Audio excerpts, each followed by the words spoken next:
Day 1 of Quadratic Inequalities. Begin by copying down the steps for graphing inequalities, and we will continue our lesson after you have those copied down. So in order to solve the following inequalities by graphing, the first thing you want to do is sketch a graph. Please pay attention to the inequality symbol and make sure that the line is either dotted or solid according to whether it is equal to or not equal to.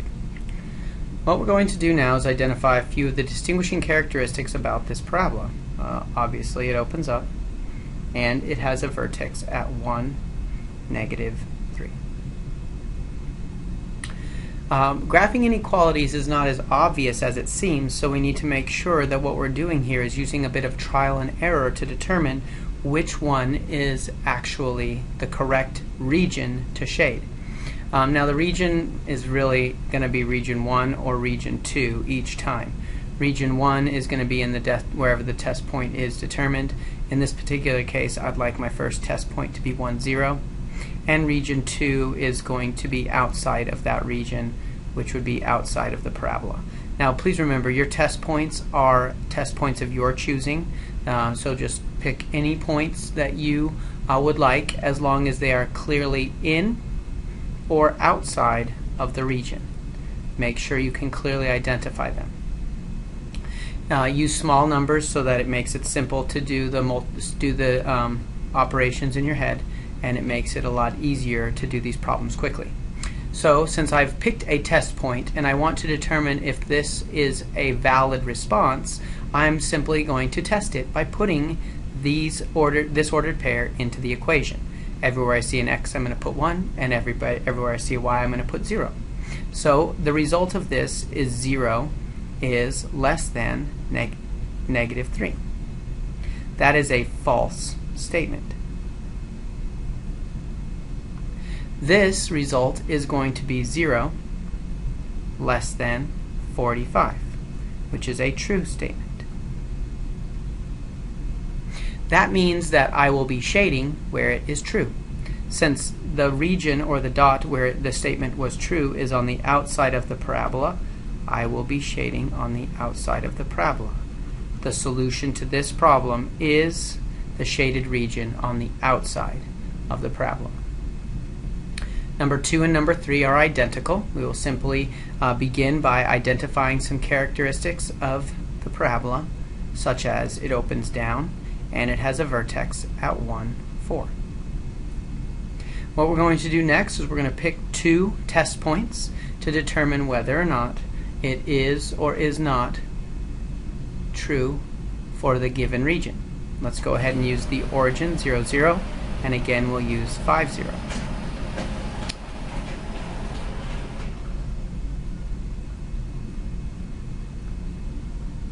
Again, we'll be plugging these x, y values into this problem right here, and we get 0 is greater than or equal to 3, which is a false statement, and 0, which is greater than or equal to -15, which is a true statement.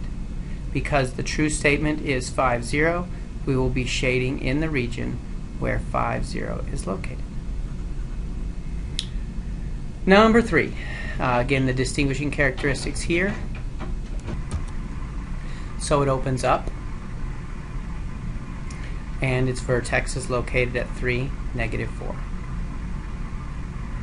Again, we'll be choosing test points.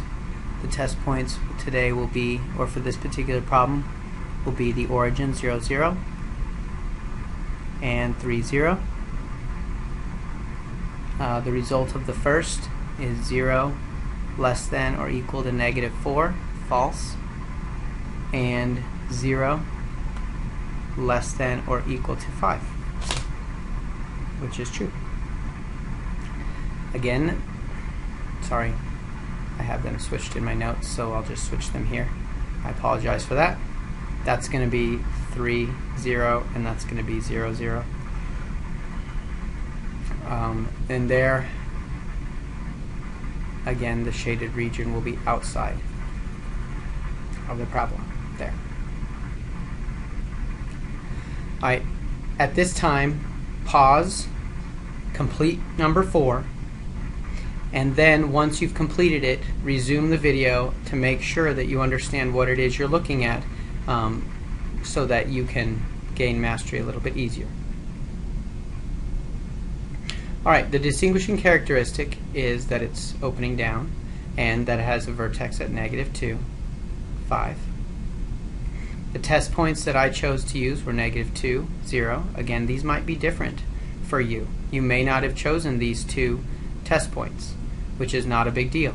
You choose the ones that work best for you. -2, 0 is here, 3, 0 is here. The results will still be the same. You'll get different numbers, but you'll either get a false or a true statement.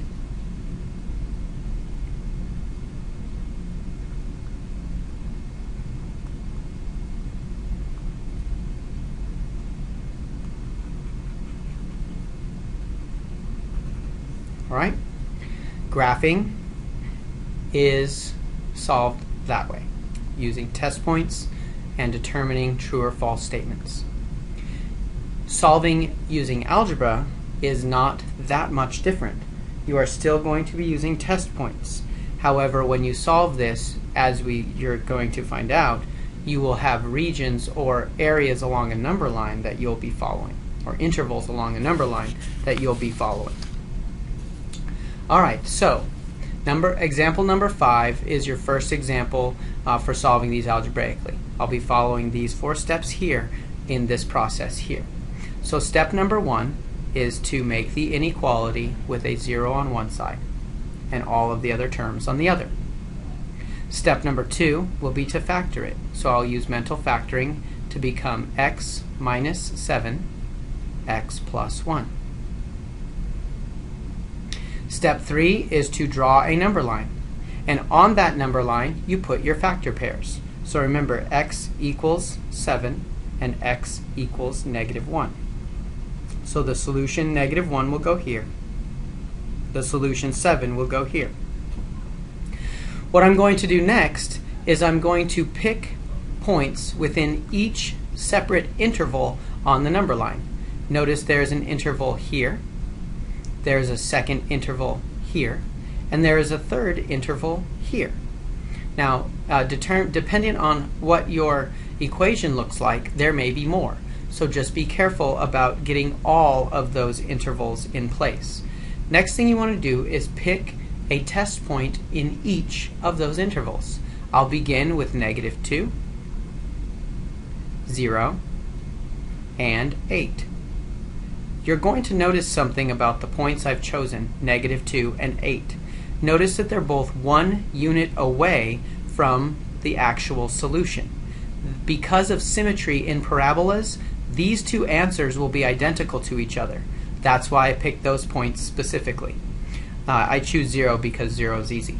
My first interval is going to be from -infinity through -1. Let me add a new line in there.